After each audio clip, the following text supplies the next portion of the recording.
মুরগির মাংস,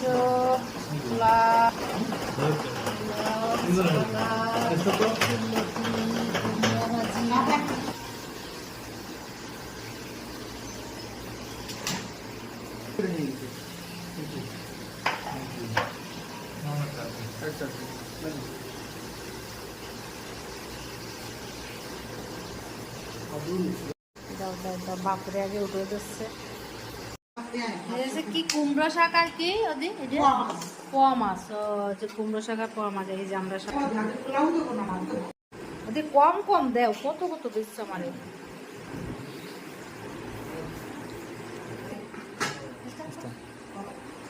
এই দেখো কচুর লতি আর চিংড়ি মাছ ভীষণ মজা একদম খাই এই লোক তো দাম না হলেই আমাদের দাম খাওয়া হবে। হ্যাঁ রান্না করতে খুব ভালো ভালো লাগতেছে দিদি সারাদিন কষ্ট করে রান্না করতে গরমের ভিতর উনি বাজারে কষ্ট হয়েছে না সত্যি অতি ভালো হয়েছে এই যে মাংস এই যে পোয়া মাছ দিয়ে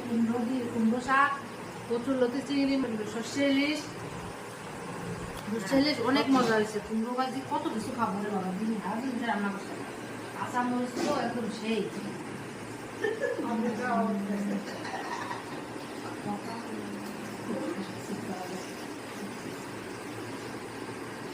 মরিচ খাও মরিচ খাও